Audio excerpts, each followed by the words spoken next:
ଆଉ ଠାକୁର ମୁଣ୍ଡା ଆମର ଉଡ଼ା ଯାତ୍ରା କିଏ କିଏ ଆସୁଛ ଯେଉଁମାନେ ବି ଆସୁଛ ନା ଟିକେ କମେଣ୍ଟ ମାଧ୍ୟମରେ ଜଣେଇବେ।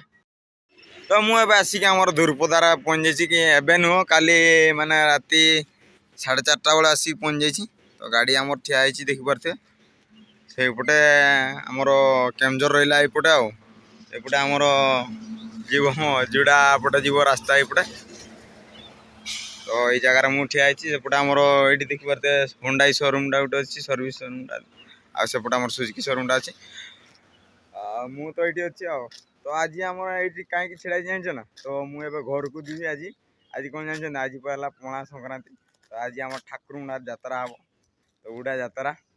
ତ ଉଡ଼ା ଯାତ୍ରାରେ ଟିକେ ଦେଖିବା ପାଇଁ ଯିବା ଆଉ। ବର୍ଷରେ ଥରେ ନା।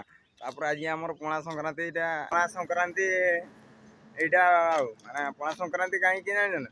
ତ ଏଇଟା ଆମର ଓଡ଼ିଆ ମାନଙ୍କର ନୂଆ ବର୍ଷ, ଯେଉଁଟାକି ଆମର ଜାନୁଆରୀ 1 ତାରିଖ ଯେଉଁଟା କୁହାଯାଏ ସେଇଟା ହେଲା ଆମର ଇଂରେଜ ମାନଙ୍କର ନୂଆ ବର୍ଷ। ତ ଏଇଟା ଆମର ଓଡ଼ିଆ ମାନଙ୍କର ହେଲା ପଣା ସଂକ୍ରାନ୍ତି। ଏଇଟା ହେଲା ଆମର ନବବର୍ଷ ଆଉ ନୂଆ ବର୍ଷ ଆଉ।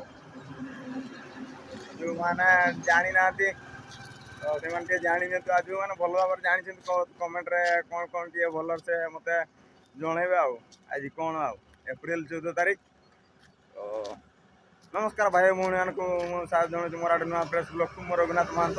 ତ ଭିଡ଼ିଓଟି ଭଲ ଲାଗିଲେ ଲାଇକ୍ ଆଣ୍ଡ ସବସ୍କ୍ରାଇବ୍ କରିଦେବେ।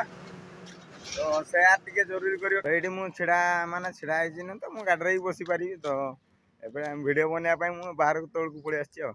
ତ ଆମର ସାନ ପିଲାମାନେ ଛୋଟ ସାନ ଭାଇମାନେ ଆସୁଛନ୍ତି ମୋତେ ନେବା ପାଇଁ। ତ ସେମାନେ ଆସିଲେ ମୁଁ ଯିବି ଆଉ। ବାଇକ୍ରେ ଆସୁଛନ୍ତି।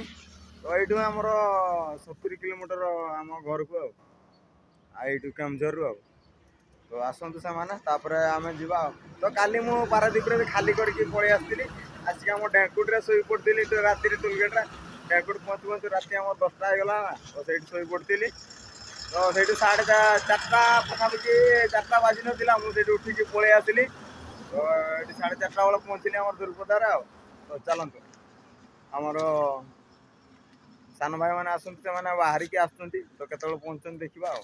ତ ଟାଇମ୍ ତ ଆମର ଏବେ ହେଇଗଲାଣି ଆମର 6:30 ହେଇଗଲାଣି। ତ ଚାଲ। ଆଉ ଠାକୁର ମୁଣ୍ଡା ଆମର ଉଡ଼ା ଯାତ୍ରା କିଏ କିଏ ଆସୁଛ ଯେଉଁମାନେ ବି ଆସୁଛ ନା ଟିକେ କମେଣ୍ଟ ମାଧ୍ୟମରେ ଜଣେଇବେ। ଭେଟ ହବା ଆଉ ଯଦି ଭେଟ ହବା କେଉଁଠି କନା ମୁଁ ଯଦି ଡ୍ରାଇଭର ଡ୍ରେସ୍ରେ ଥିବି ଡ୍ୟୁଟି କରୁଥିବି ବୋଧେ ସେଠି ଆମର ଠାକୁର ମୁଣ୍ଡା ଥାନାବାଲା ଅର୍ଡ଼ର ଦେଇଛି ନା ମାନେ ଡ୍ରାଇଭର ଯେତେ ସବୁ ଡ୍ୟୁଟି କରିବେ ବୋଲି ଆଉ। ତ ଦେଖିବା। ତ ଚାଲ ଯେଉଁମାନେ ବି ଆସୁଛ ନା କମେଣ୍ଟ ମାଧ୍ୟମରେ ଜଣେଇବେ ଆମର ଠାକୁର ମୁଣ୍ଡା ଉଡ଼ା ଯାତ୍ରା।